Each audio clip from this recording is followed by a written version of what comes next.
for thugs and criminals. You think the police are out here for fun? You think they're out here for games? They're not going to tuck you in.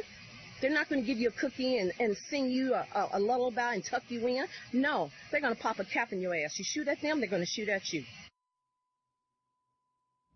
Peggy Hubbard joins Hi. me now. How are you? I'm good, Don. Thank you for having me. You were mad. Yeah. In the words of Tyler Perry, I was ready to take off my earrings. Why? Jamila Bowden, 9 years old,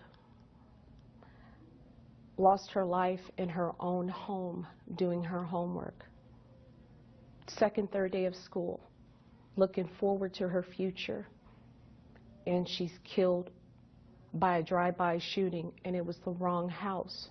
It should have never happened to anybody, and it happened to her, a child. And that set me off. Because there were no protests for her and little news coverage, you said, in the area. Very little. My husband and I were sitting on the couch watching television. I didn't even know about Jamila's death until the next day. We were sitting on the couch watching television, and they break into normal broadcasting because there's a full-blown riot in downtown, well, not downtown, but midtown St. Louis, in the neighborhood I grew up in, the Walnut Park, Wells, Goodfellow, that area, North City. And the police executed a search warrant. Suspects are in the house. They're running from the police, shooting at the police, and the police shot one of the suspects, and he was killed. And from what we understand, he had a gun, and it was a stolen weapon. Jamila, the day before, I didn't hear anything on it on the news, and I'm an avid news watcher. Nothing was reported. It was just a blip.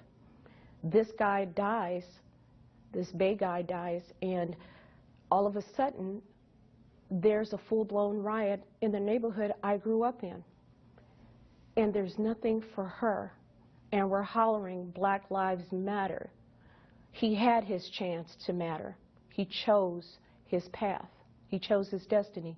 Jamila never got her destiny. She never got her promises. Her life mattered. Her dreams mattered. Her vision mattered. She could have been the next Secretary of State. She could have been the next Attorney General. She never got a chance. And where was the outrage over her? You do acknowledge that there is police brutality, but you say it pales in comparison to black-on-black murder. You believe that police reform is also necessary, though? Yes, I do. I believe police reform is necessary. Look, Don, there's a lot of bad cops out there. Granted, they are. There are a lot of bad cops out there that should not wear the badge. They make all the other police officers look bad. They do. But you have a lot of good cops out there. We lost a cop in Louisiana, and I am so sorry for that family's loss, because I, too, am married to a cop. So I know firsthand the fear. Police officers are there to do a job. Their job is to serve and protect, but their job is not serve, protect, and die. And if they hesitate, and a lot of these cops here in St. Louis City, they hesitate. They're afraid if they make one misstep, their careers are over, and they're going to be the next Darren Wilson. And this has got to stop. This is a nationwide, this is not a St. Louis City problem. This is a nationwide problem from New York to LA. This is a problem. Peggy, I want to ask you because, you know, you have a lot of people on your side. I've read a lot about you this weekend. A lot of people on your side, but a lot of people are not on your side as well. You have people calling you, critics calling you everything but a child of God. And they're calling you a white man's bed, and this is harsh language, I warn everyone, a white man's bed wench, even a house nigger. What do you say to them? Bite me.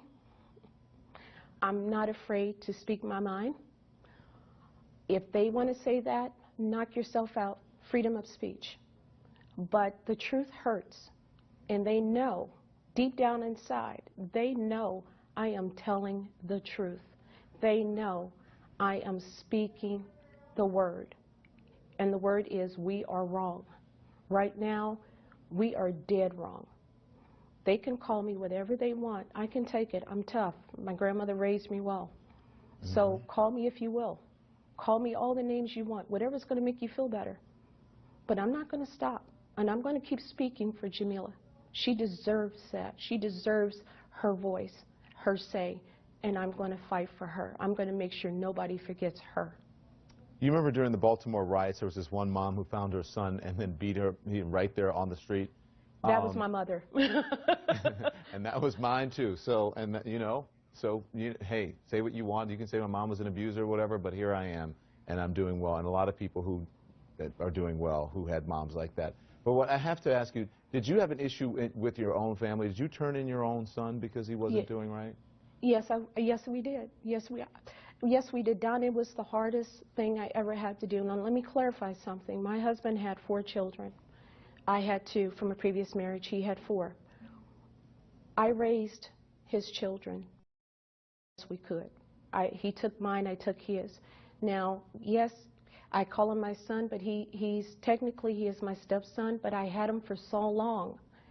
And I tried to do everything I could for him. I saw the signs, I saw the warnings, I saw what he was becoming. How can his father go out and serve and protect and keep people safe when I have a child that is hurting people?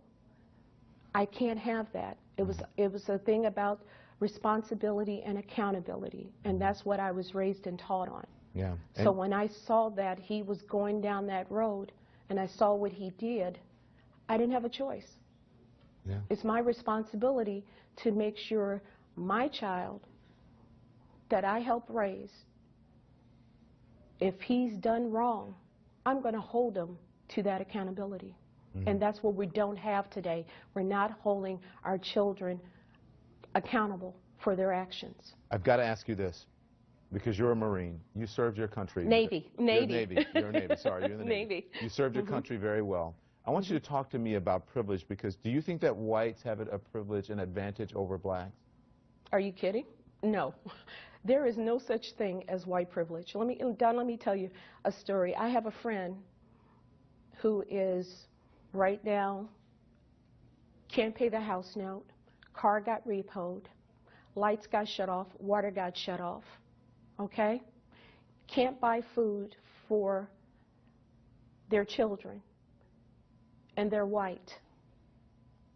So if there's white privilege, and they're telling me I'm no longer black, that I'm white now, sign me up for a low-interest loan and get me a credit card, because I'm ready to shop. Peggy Hubbard.